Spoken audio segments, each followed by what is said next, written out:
हाय, मेरा नाम है आशीष और आप देख रहे हैं दी ललन टॉप। एक बार फिर शुरू है हमारा प्रोग्राम जिसका नाम है सोशल लिस्ट। सबसे पहले करेंगे बात आज के शो में क्या है खास। इस गाने में किस चीज की चोरी का लग गया आरोप, दिखाएंगे आपको अलंकार का उदाहरण और बताएंगे कि चीजों को लिटरली क्यों नहीं लेना चाहिए, और बात करेंगे कि फेल होइए तो ऐसे फेल होइए। Brought to you by Hire and Sonata.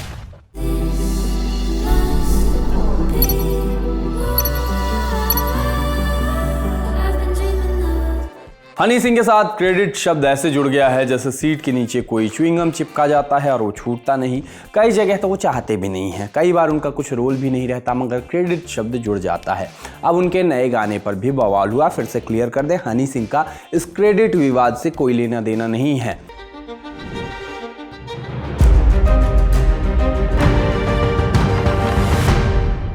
बात गाने की नहीं, नाच की है। और इस तरह से आपने देखा कि कैसे मीडिया एक बात को ऐसे व्यक्ति से जोड़ती है जिससे उसका कोई लेना ही देना नहीं। मैं भी मीडिया हूँ। खैर, हुआ ये कि संदीप ब्राह्मण नाम के एक डांसर हैं। इंस्टाग्राम पर डांस करते रील बनाते हैं। एक रील पर उन्होंने इल्जाम लगाया कि गाने में उनके मूव्स को कॉपी किया गया है।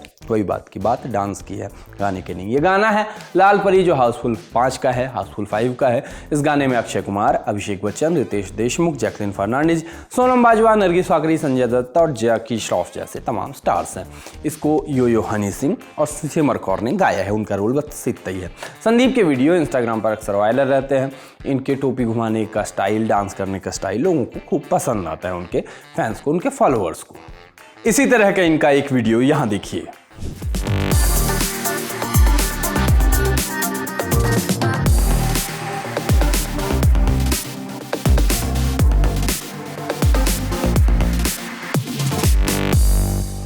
डांसर संदीप का दावा है कि हाउसफुल 5 के गाने लाल परी में उनके ही डांस स्टेप का इस्तेमाल किया गया है। इस गाने में अक्षय कुमार, अभिषेक बच्चन, रितेश देशमुख उसी तरह से डांस करते दिख रहे हैं। ये गाना इस वक्त यूट्यूब पर ट्रेंड में बना हुआ है, जबकि इस गाने के क्रेडिट सेक्शन में कहीं भी संदीप का नाम नहीं दिखता है। संदीप के वीडियो पर भी कई तरह के कमेंट्स आए।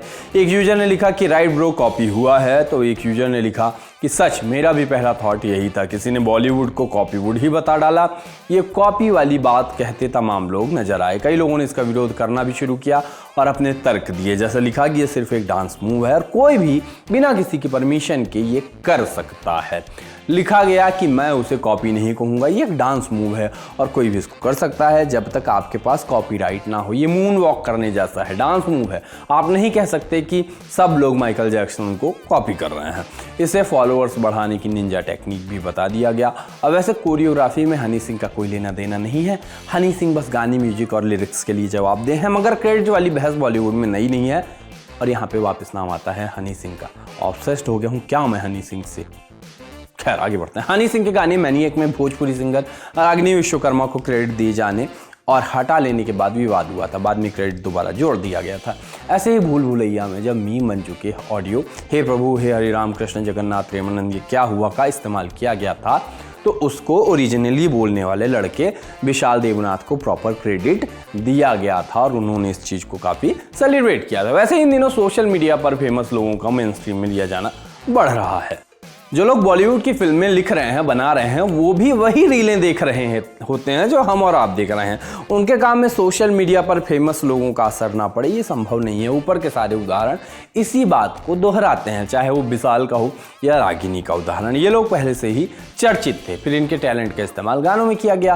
पहले बॉलीवुड कंटेंट बनाता था और लोग उसको कॉपी करते थे, मगर रील्स, कैमरा सबके पास होने से ये फ्लो थोड़ा उल्टा हो गया। अभी हाल में हुए क्रेडिट के विवादों की बात करें तो याह्या भूटवाला ने अभी कुछ दिन पहले एक वीडियो बनाकर बताया था कि कैसे उनकी ही कुछ पंक्तियों को केसरी 2 फिल्म में हूबहू उठा लिया गया था।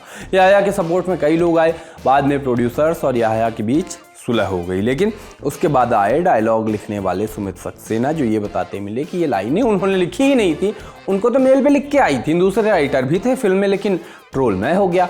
बॉलीवुड या बड़े लेवल्स के लिए कंटेंट बनाने वालों को इस बात का अधिक ध्यान रखना चाहिए कि अगर वो कहीं से प्रेरणा भी ले रहे हैं तो उसको मेंशन करना, क्रेडिट देना चाहिए, भले ही आप इसको हूबहू कॉपी ना कर रहे हों। श्लेष अलंकार याद है ना आपको? नहीं याद? पढ़ने मन नहीं लगता था, सब भूल गए हैं। कोई बात नहीं, हम याद दिलाते हैं। श्लेष अलंकार की एक परिभाषा होती थी ऐसी कि जब कोई शब्द एक ही शब्द बार बार आए लेकिन उसके अर्थ भिन्न भिन्न हो तब वहाँ श्लेष अलंकार होता है। उदाहरण जैसे रहीमन पानी राखिए, बिन पानी सब सून, पानी गए न उबरे, मोती मानुष चून। यहाँ पानी शब्द 3 अर्थों में प्रयुक्त हुआ है। अभी भी नहीं समझ आया ना, तो एक उदाहरण देखिए, शायद आपको याद रहे। राठी जी, आपने इसमें क्या मंगाया था? हमने इसमें खीरा मंगाया था। ये क्या लेके आया? खीरा ही लेके आया। गोपाल जी हमको बना लो, गोपाल जी हमको बना लो, हमको भर लाए भाई। अब इसका कॉन्टेक्स्ट बताया गया कि मारवाड़ी में खीरा आग से लगी लकड़ी के टुकड़े को बोलते हैं, और ये भाई खीरा मतलब वो ककड़ी का सहोदर ले आया। कुछ चीज़ों को लिटरली नहीं लेना चाहिए, उसके पीछे का कॉन्टेक्स्ट सबसे ज़्यादा ज़रूरी होता है। क्योंकि रोमन में बात लिखा जाए तो उसको देवनागरी में कोई बैठ भी पढ़ सकता है, इसलिए हर बात का कॉन्टेक्स्ट होना चाहिए। आपको कुछ ना समझ में आए तो पूछ लेना चाहिए, ना पूछो तो ये होता है।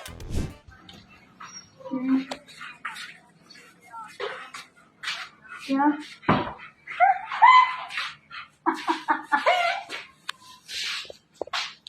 आपने कहा था ना धो के सूखने के लिए डाल दो, तो मैंने सूखने के लिए डाल दिया।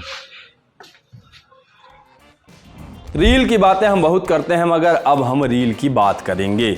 वैसे ये कौन सा अलंकार हुआ ये तो मुझको भी नहीं पता, मगर रील पर मुझे एक रील वाला, एक रियल स्ट्रगल वाला वीडियो दिखा। ये स्ट्रगल ऐसा है जिसे कभी रोमांटिसाइज नहीं किया जाता है। कब तक मैं फेमस होने से पहले ऐसा जीवन जीता था वाले स्ट्रगल की कहानी सुनेंगे।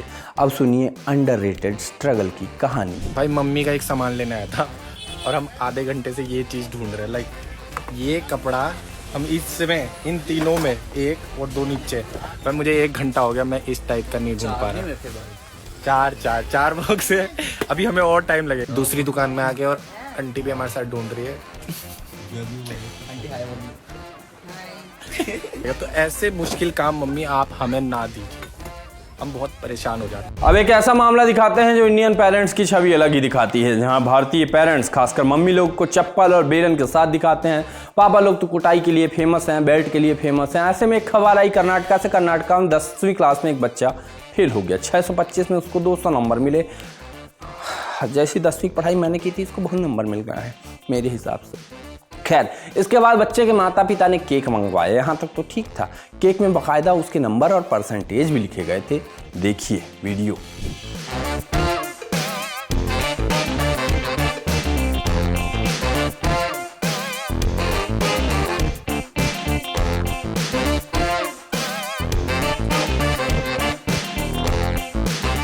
बच्चों के लिए सबसे अच्छी बात यही है कि फेलियर को ऐसे ही सेलिब्रेट किया जाए। उसका जो वो टैबू बना हुआ है कि फेल हो गए तो जीवन ही खत्म, अगले साल क्या करोगे, उस चीज़ को एकदम मिटा दिया जाए तो इंसान चिल करे, पढ़ाई को पढ़ाई की तरह ले, जीवन में आगे बढ़े। और इसका दुष्परिणाम ये होगा, कुछ दिन बाद जिनके बच्चे फर्स्ट डिवीज़न आएंगे वो बच्चे ऐसे दुखी हो जाएंगे कि हाय मैं फेल नहीं हुआ, मम्मी पापा ज़्यादा प्यार करते अगर मैं फेल होता। खैर, इसी थॉट के साथ आज के सोशल लिस्ट में इतना ही। मिलते हैं कल, तब तक के लिए टाटा।